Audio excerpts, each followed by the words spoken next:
Hey everybody, welcome to the video. Let's go over the 11-game MLB DFS slate for today on Draftkings. But before we continue, as always, if you guys could just leave a like, and if you're new to the channel, you might as well hit that subscribe button. I'm going to be here all season long trying to help you guys become better MLB DFS players, and I cover other sports as well. So if you're going to keep coming back to the channel each and every single day, or each and every single week, you might as well hit that subscribe button, turn the notification bell, so you don't miss out whenever I post new content. You also follow me on Twitter, @ChrisPennell16, CPen16 over on IG. And if you want to support my content over on Patreon, always much appreciated. We got 300 plus people in there. You can hop into the Discord chat, and you just get access to the entire MLB spreadsheet, my cheat sheet with all my notes, the projections, the matchups, top stacks tool, pitchers data sheet, hitters data sheet, all that fun stuff. And I cover other sports as well, including NASCAR, which is kind of a big thing on here, and then the NBA, and then NFL when that comes up as well. So if you're interested, links in the description below. If you're not, that's fine. Let's just dive into today's slate. So, really good pitching slate. There's a ton of options. Some slate kind of are just not that great for pitching. This one is certainly a good one for pitching, and I'm definitely going to want to get at least one of these guys in my lineup, if not two. But, I mean, we are loaded here. Yu Darvish, Carlos Carrasco, Luis Castillo, Dylan Cease, David Peterson. Really good slate. Now, David Peterson's really not on the same tier as some of these other guys yet, but there's Dylan Cease. But he's in a pretty good spot, and he's been pretty good this season. So, we're looking forward to this slate, especially from the pitching point of view. But let's talk about Yu Darvish first. He comes in at 10,500. He is our ace of the slate.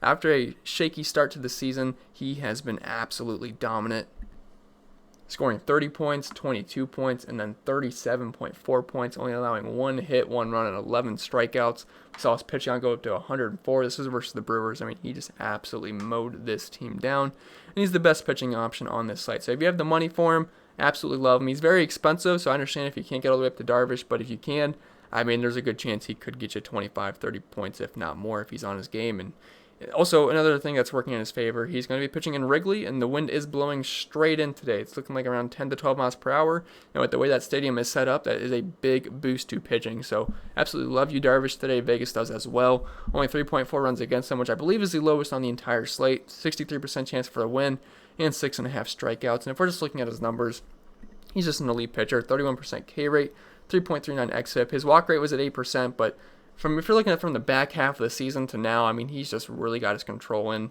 command. I don't think that's the right verbiage, but you guys know what I mean. He's definitely limited his walks. I mean, if we're looking at his numbers this season for the walks, he hasn't had more than 2 in one game. I mean, he's been at 0, 1, 1, and 2. And Yu Darvish was a guy that really struggled with his command last season until the second half, and then he's been fine ever since. So definitely like Yu Darvish here. Matchup versus the Cardinals doesn't scare me too much, so definitely like Yu Darvish if you had the money for him. I mean, he's just got the highest upside in the slate. I mean, he very well could score you 40 points. Then dropping down to Carrasco, you can save 1,000 going with Cookie here, but definitely like the spot for him. Vegas likes him as well. Only 3.62 runs against him, 63% chance for the win, and 6.5 strikeouts. Pretty similar numbers here to Yu Darvish. If you're looking at his numbers last year, very good numbers overall. He had a 5.29 ERA, which is awful, but if you look beneath that, he had a 3.5 xFIP, which is a much better indication instead of ERA, which means he was getting a little bit unlucky last season. 28% K rate and only a 5% walk rate, so I love getting guys that have good command because I hate when my pitchers just walk a bunch of guys because if you're allowing people on base, that can only mean trouble for the most part. Also leads to pitch count issues too, which is also awful. But, I mean, Carrasco's been pretty good this season. He scored 30 versus KC, 12 versus Minnesota, but then 30 versus Cincy, then 12 versus Chicago. So I like his upside here. Pittsburgh is not a team that strikes out a ton. I believe they're striking out around over 20% this season to right-handed pitching, which is much more than it was last season, but they just don't have a ton of power whatsoever. I mean, you got a couple of good bats in that lineup, but for the most part, I think Carrasco should have a pretty good day here. I mean, if you're looking at their numbers last season, only 18% strikeout rate, but I believe that's above 20% currently. If you're just looking at this season statistics, now it's a smaller sample size, but so we kind of have to go off a little bit. 168 ISO, 324 away, 99 WRC+. I mean, there's a couple of good bats in this lineup that could give Carrasco fits, but for the most part, I think Carrasco should be fine here. I like that price tag quite a bit, so I have no problems if you want to spend up for Darvish or Carrasco as your SP1, but I probably wouldn't, or I'm sorry, he's not 9,500, he's 9,900. I was looking at Castillo's price tag. So if you want to save 600 off of Darvish, I don't mind that, but I feel like Darvish, for only 600 more, I'd probably rather just try to get up to him because I think there's more upside there, but I definitely like both. Then if you want to drop down to the 9,500 pitcher, I apologize, I got them mixed up in the price tag. I'm talking about Carrasco, but we have Luis Castillo here at 9,500. The Reds will be making their return today, and they will be facing off versus the Royals, which is a very soft matchup for Luis Castillo. And he's got ace level stuff as well. At 9,500, I think he's fine here. Now, he's my least favorite of the first three pitchers we talked about, but you also have to factor in the price too, which kind of puts him on an even playing field here. Vegas has 4.1 runs against him, 57% chance for the win, and 6.5 strikeouts. And the guy's got great numbers. Does he struggle with walks a little bit? Yes, last season I was at 10%. I hate getting guys with double-digit walk rates, but the strikeout upside is what is going to draw me in here. He's also got a really high ground ball rate as well, 55%. Last season, he had a 3.48 xFIP, but 29% K rate. In this Royals lineup, I mean, there's a few good bats in there, but for the most part, it's pretty weak overall. If you're looking at their splits versus righties, 22% K rate, 157 ISO, 304 WOBA, and 86 WRC+. These numbers aren't too concerning for me, so I think Luis Castillo is fine. I like the price tag, and gets a pretty soft matchup versus the Royals. And he's not pitching in Cincinnati, which is definitely a boost because Cincinnati is not a very pitcher-friendly park. So I like to move to KC here, and I think Luis Castillo is a fine option for 1,000 less than Yu Darvish. I'm not sure if I'd really want to play both Yu Darvish and Castillo in the same lineup, but because you're going to be spending 20,000 on pitching. But if you can't get up to Darvish, I think Castillo is still a fine SP1 on this slate. And now we'll drop into some more SP2 options. You can make a case to make Cease your SP1, but with the aces on this slate, like Castillo, Carrasco, and Darvish, I'm probably going to try to get one of those guys in, and then I'm probably going to be looking at one of these two guys as my SP2 option. Now, there's a couple of guys that might enter my radar later on in the day, but as of right now, these were kind of the guys I was looking at. So we'll start with Dylan Cease here. Now, he had a rough start to the season versus Cleveland where he scored -5 points, only lasted 2 innings. But after that, he's been fine. He scored 18, and then 21. And he just faced this Detroit team, and that's when he scored 21 points. He had 5 strikeouts and over 100 pitches, and I think he's going to be fine here. Detroit was a team we usually picked on righties with we used righties against to pick on them, and the same thing can be done again this season. I think they have like a strikeout rate of around 30% the right-handed pitching this season, and Cease, he's got strikeout ability. Now, the thing he struggles with is lefty power for the most part. If you're looking at his numbers, 257 ISO, 257 ISO, 380 WOBA versus lefties. Still over 20% strikeout rate, double-digit walk rate, but he does struggle with lefties. The strikeout rate is there, but Detroit really doesn't have many good lefties whatsoever, so I love using righties against these guys, and they do strike out quite a bit. And Vegas likes Cease as well. Only 3.91 runs against him, 62% chance for the win, and 5.5 strikeouts. Now, if we're looking at his numbers, like I said, he will struggle with power, but the 25% strikeout rate is pretty good. And for the most part, he does limit hard contact at only 30%. That was actually less than Yu Darvish last season. The double-digit walk rate, I don't like at all because that can definitely get you into trouble. 4.42 xFIP isn't great. It's not horrible. It's not great. But the only concern here would be some lefty power, but Detroit pretty much lacks that for the most part. So I like Dylan Cease as an SP2 option today for sure, pitching at home, and a pretty heavy favorite as well. The other guy I don't mind is David Peterson, 7,600. He gets that soft matchup versus Miami. And Peterson, he's been just fine this season. He hasn't like blown you away, but he's not killing you either. If we're just looking at his first 4 starts, he scored 13, 19, 13, 18. He scored 13 versus Miami on August 8th. But I think he's going to be fine here. I like the price tag, and if you don't want to spend up for like a Darvish and a Cease or a Castillo, which I totally understand, David Peterson at 7,600 is not that bad. Now, you could even make a case to go Cease and Peterson. I feel like it's going to be a little bit scary missing out one of those aces because, they could obviously go for 30-plus points at any given moment. So that's one thing you have to worry about, but you definitely be able to load up on some bats like Mookie Betts and some of these other Dodgers guys. So just something to keep in mind, but I do like David Peterson here quite a bit. 3.88 runs against him, 62% chance for the win, 4.5 strikeouts. No numbers from last year, and it's only a 4-game sample size, so I'm not throwing up anything on here, but he's been fine for the most part. And the Marlins are just not that great of a hitting team. Last season, 78 WRC plus to lefties, 288 WOBA, 132 ISO, just no power whatsoever. So they have a couple of okay bats now, but I think David Peterson will be fine for that price tag. So that's pretty much it for the pitching. I think it's a pretty good pitching slate for the most part. Usually I'm a little bit shaky on some of the guys I have on here, but I feel pretty confident in all 5 of these guys. I think they're going to be just fine. So pretty much just take your picks. So now we'll move on to the bats. A lot of good bats on this slate. We have 11 games, so it's 22 teams, and quite a few teams are in some pretty good spots. But we'll start up top with catcher. We have JT Realmuto at 5,300. I'm probably going to end up just spending down at catcher for the most part because that's typically what I like to do. There's sometimes I do spend it for catcher, like I did with Realmuto for that double dong game. I forget who that was against, but obviously that worked out. But for the most part, I'm probably going to end up spending down for like a Barnes or a Travis d'Arnaud. But if you have the money, don't mind Realmuto and some of these Phillies bats versus Zach Godley. Just not a great pitcher. They have one of the highest team totals on the slate at 5.47. And the Boston pitching staff has just been absolutely horrendous this season. And the Phillies are on the road, so you get those guaranteed 9th inning at bats as well. And he's great versus lefties and righties. He's better versus lefties, but 206 ISO to righties, and if we're looking at Zach Godley's splits, he's a very low strikeout pitcher. He actually has a double-digit walk rate to the right-handed bats and 181 ISO, 344 WOBA. He's pretty bad versus both sides of the plate, so I think you can use all the fillers you want. The problem is a lot of these guys are pretty expensive. Then going down to Danny Jansen at 3,900, he gets a pretty good matchup here versus lefty and Wade LeBlanc in Baltimore. And they have one of the higher team totals on the slate. Toronto does at 5.31. Obviously a great park for hitting. And the Orioles pitching staff, it's pretty horrendous, and so is the bullpen as well. And Jansen actually has some pretty good splits versus lefties in terms of power with a 207 ISO. He's a little expensive. I remember last year Danny Jansen was like 2K almost every single slate, at least for a while. Then they moved his price tag, but he's got some decent pop versus lefties. And if we're looking at Wade LeBlanc, he gives up power to both sides of the plate. Now he has a higher strikeout rate to lefties, which makes sense, but 220 ISO to righties, only 15% strikeout rate, 319 ISO to lefties as well. So, I mean, you don't really have to shy away from anybody in this lineup, but for the most part, I do like the righties here for the Blue Jays, and they are a pretty good stack on this slate. Then where I'm probably going to end up most likely is Travis d'Arnaud or Austin Barnes here, because I hate really spending up for catcher for the most part, unless it's really easy to do so, or if I think it's a must to play like a guy like JT Realmuto for the most part, but I don't think it's a must on this slate. And I'd rather save my salary at catcher because I'm going to be spending up a pitcher for the most part, like guys like Darvish, Castillo, Carrasco, those kind of guys. So I'm probably going to have to punt some positions. So I think Austin Barnes is Travis d'Arnaud is a pretty good spot to start. He was like 90% owned in cash games last night, but it's just because he's too cheap and he hits near the top of the order. So I think they should definitely raise his price tag, but I think he was $2,500 yesterday or $2,900, somewhere around there. He's up to $3K, but I still think that's pretty cheap. And I certainly don't mind going back to the well here against Austin Voth.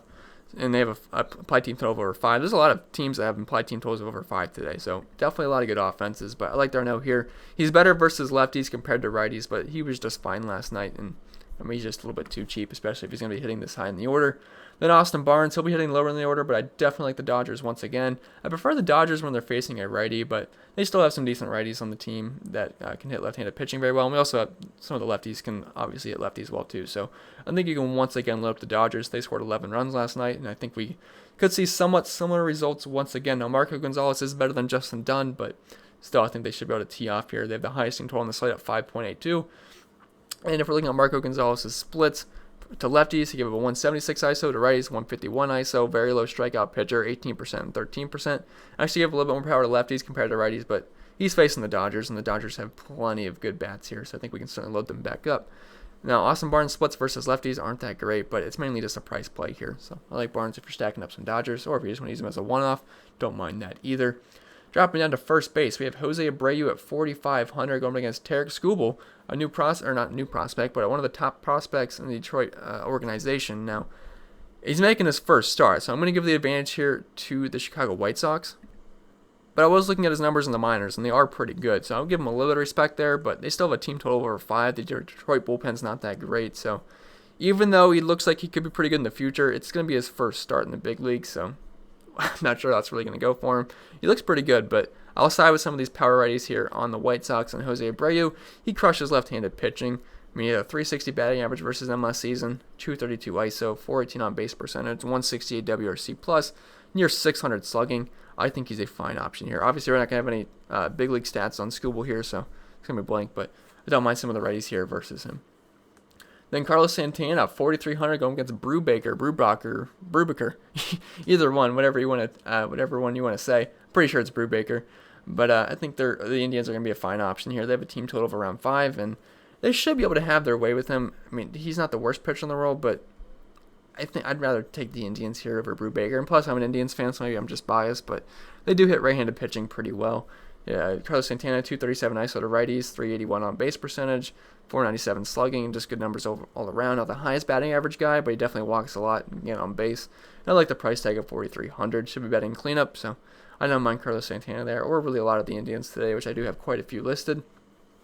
Then Mitch Moreland, 4,200. I like the lefties here versus Zach Eflin. Zach Eflin is a decent pitcher to righties if we're looking at his splits. Only a 138 ISO given up. Not a big strikeout guy whatsoever, only 18% to righties and 17% to lefties, but the walk rate's only 3% to righties, only a 20% fly ball rate, 50% ground ball rate. But if we go to the lefties, 243 ISO given up, 17% strikeout rate, double-digit walk rate, Fly ball rate goes up, the ground ball rate goes down. I like some of the lefties here versus Zach Eflin. And Mitch Moreland is a great hitter versus righties. He is trash versus lefties, but versus righties, a near 300 ISO, 549 slugging, and just pretty good numbers all around. So I don't mind some of these lefties here versus Zach Eflin. Then dropping down to second base, we have Max Muncy, who's also eligible at first base as well. But he's one of those Dodgers lefties that can hit left-handed pitching very well. If you're looking at his numbers, 261 ISO to lefties last season, 530 slugging, and actually some of these numbers are better than what they are versus righties. So I'm not scared of the lefty-on-lefty matchup here for Max Muncy. They'll get to a righty in the bullpen eventually at some point anyway. And Gonzalez actually gave up more power to lefties last season and a lower strikeout rate. So definitely don't mind the lefties here, but the entire Dodgers lineup is in play. Then Cesar Hernandez, 4,700.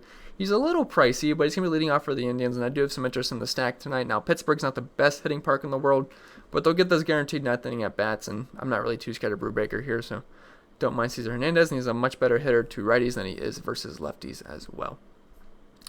Then if you need a value option, we have Luis Garcia, who did homer last night, and he's actually been producing, and he's been dirt cheap every single time, and he's actually been playing pretty well.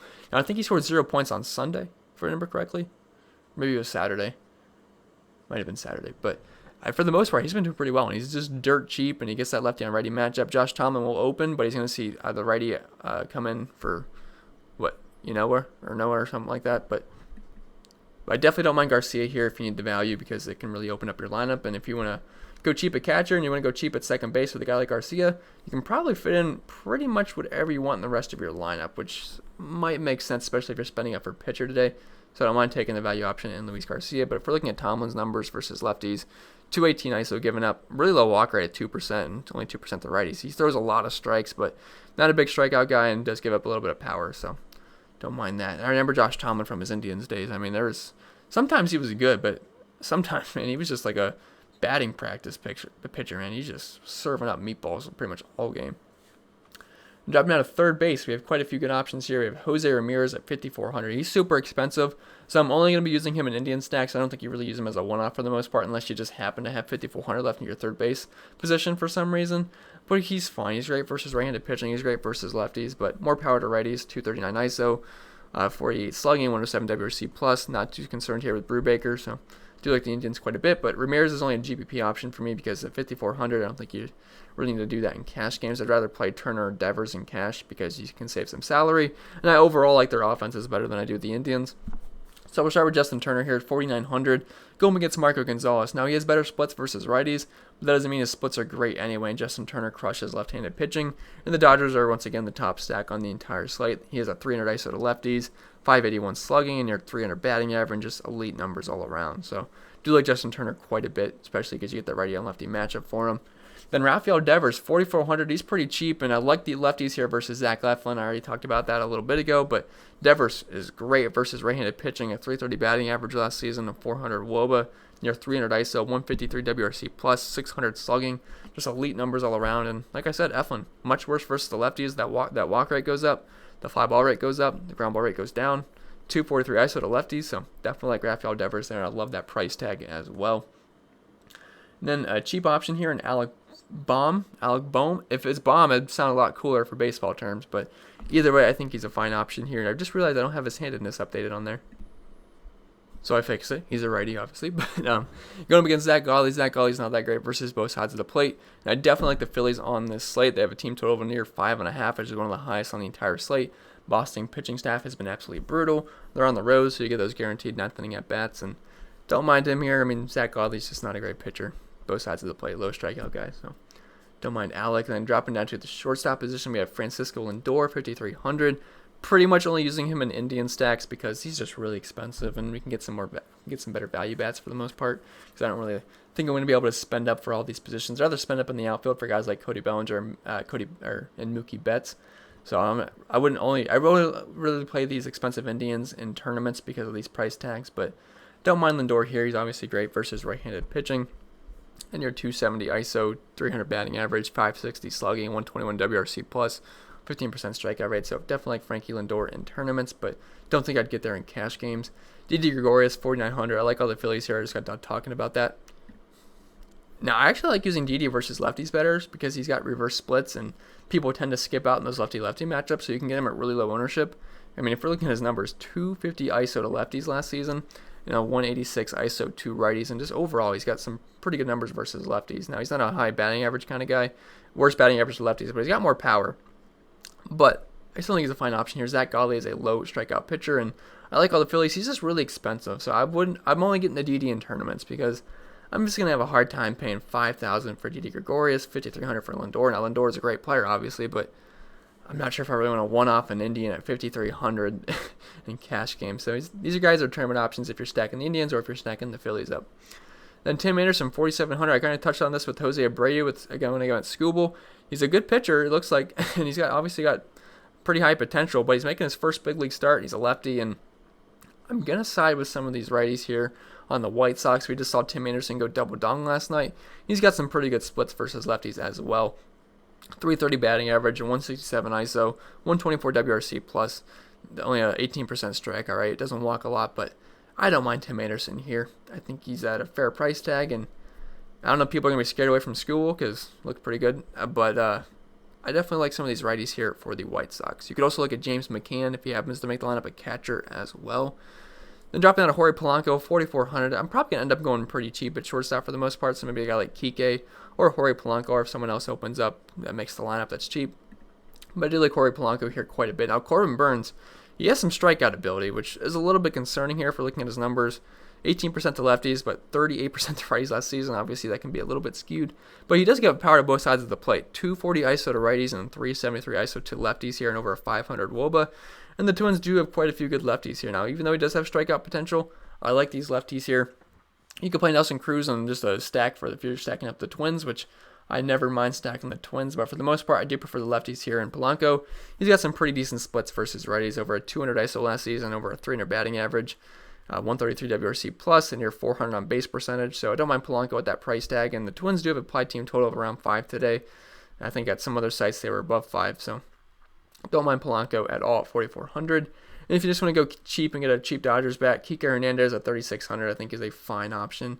Price won't kill you, and he's pretty good versus lefties. Now, last season he actually had more power to righties, but overall I prefer Kike versus lefties. He's going to be hitting near the bottom of the order, but he's a fine option. I believe he homered last night too, if I remember correctly. So don't mind Kike. I like the price tag, and if I can get a cheap Dodgers bat, I will certainly do that on this slate because I love the spot for him. Then dropping down to the outfield, we got a couple of Dodgers here, and Mookie Betts and Cody Bellinger. Mookie Betts stays hot, and he scored, 23-some points? Or not 23-some, 20-some points last night. He homered in his first at-bat, which was great. But, yeah, definitely like Mookie here. He's good versus lefties and righties. Last season, he was actually much better versus righties compared to lefties. But I like all the Dodgers here, and Mookie Betts is one of the best bats in the entire league. He's been on fire recently, and we can certainly look his way. He's really expensive, so I'm not sure how easy it's going to be to fit him in. But if you have the money for him, definitely like Mookie. He's pretty much like the top projection play on the entire slate. Cody Bellinger, 5,600. I don't know if people are going to be scared away from this lefty-on-lefty matchup, but I would have no concerns about it. Bellinger is still great versus lefties. I mean, I prefer him versus righties, obviously, but still elite numbers versus lefties. A 316 ISO, 400 WOBA, 150 WRC plus, 600 slugging, only a 16% K rate, 280 batting average.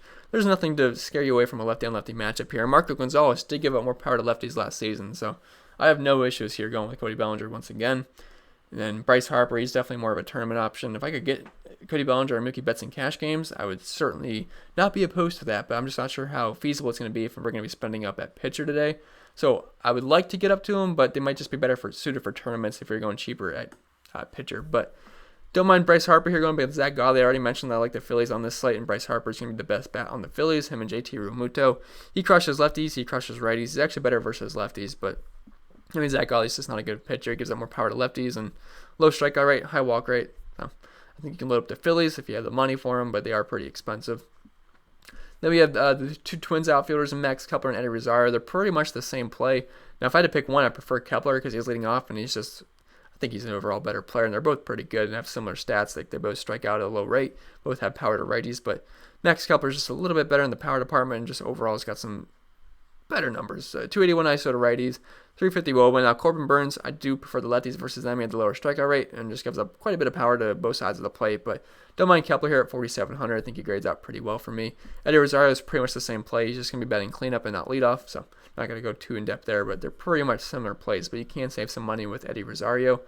Then Randall Grichuk, 3,900. I didn't talk about many Blue Jays. I think just him and Danny Jansen, but Feel free to stack up the Blue Jays on the slate. I just don't want to list every single player here because this video would be 3 hours long, and that would not help anybody out. So I try to limit this to a decently low player pool because there's a lot of players in baseball, but don't mind the Blue Jays stack. You can play Vlad and some other guys, but Randall Grichuk's fine here at 3,900. He had a good game last night. He's actually been hitting pretty well recently, and I like the righties here versus Wade LeBlanc. And if we're looking at Grichuk's numbers versus lefties last season, 223 ISO, 473 slugging.